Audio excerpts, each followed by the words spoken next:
তো রিসেন্টলি মাত্র একটা খবর হয়তো আপনারা সবাই পেয়েছেন, যেটা হচ্ছে এখন থেকে ব্যাংক স্টেটমেন্টে ডেফিনেটলি আপনাকে কিউআর কোড থাকতে হবে, যে সমস্ত ভিসার জন্য ব্যাংক স্টেটমেন্টগুলো ব্যবহার করা। সো কিউআর কোড স্ক্যান করলে ডেফিনেটলি ভিসা অফিসার বুঝতে পারবে যে আপনার ব্যাংক স্টেটমেন্ট জেনুইন কিনা নাকি ডুপ্লিকেট।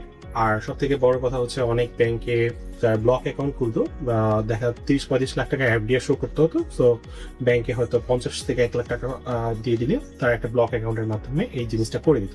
সো এই যে একটা এফডিআর, ফেক এফডিআর গুলা, তারপর হচ্ছে ফেক ট্রানজেকশন গুলা, এই জিনিসগুলো হচ্ছে এখন আর বলা যায় যে আর আগের মতো থাকবে না। কারণ হচ্ছে এখন যেহেতু ব্লক অ্যাকাউন্টের ট্রানজেকশন গুলো অনলাইন মাধ্যমে এক্সেসিবল হচ্ছে, তো সেই ক্ষেত্রে বলা যাচ্ছে যে আপনার প্রতিটা ডকুমেন্ট যদি আপনি কোনো ফেক ট্রানজেকশন দেখান, তাহলে সেক্ষেত্রে ওই ব্যাংকের টোটাল ট্রানজেকশনটা আপনার কিন্তু বাংলাদেশ ব্যাংকের কাছেও পৌঁছাবে। সো বাংলাদেশ ব্যাংক কিন্তু ব্লক অ্যাকাউন্টগুলোর প্রতি ডেফিনেটলি অনেক স্ট্রিক্ট রুলস আছে। সো সেক্ষেত্রে কিন্তু ব্যাংকে কিন্তু বাংলাদেশ ব্যাংক চাইলে অনেক বড় একটা ফাইন কিংবা জরিমানা করতে পারে।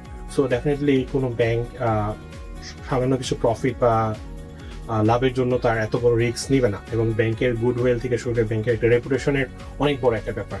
সো দেখা যাচ্ছে এই ধরনের ফেক ট্রানজেকশন গুলো বা ফেক অ্যাপডিআর গুলো হয়তো বা সামনে আর কোনো কাজে আসবে না। তো আর আমি যতটুকু আশা করতেছি, এখন বাংলাদেশে যদি কোনোভাবে প্রতিটা সার্টিফিকেট এর মধ্যে যদি কিউআর কোডের মাধ্যমে ভেরিফিকেশন করা যেত, এবং হচ্ছে প্রতিটা ডকুমেন্ট পাসপোর্ট বা এনআইডির মধ্যে কিউআর কোড দিয়ে দেওয়া হয়, যাতে হচ্ছে real time visa officer verify করতে পারে, সেক্ষেত্রে যারা রেগুলার দেশে বাইরে যেতে চায় এবং তাদের কাছে জেনুইন ভিসা আছে, সেক্ষেত্রে ডেফিনেটলি তারা অনেক বেশি প্রায়োরিটাইজ হবে এবং বাংলাদেশের পাসপোর্ট ইন্ডেক্সটা অনেক বেশি বাড়তে পারে।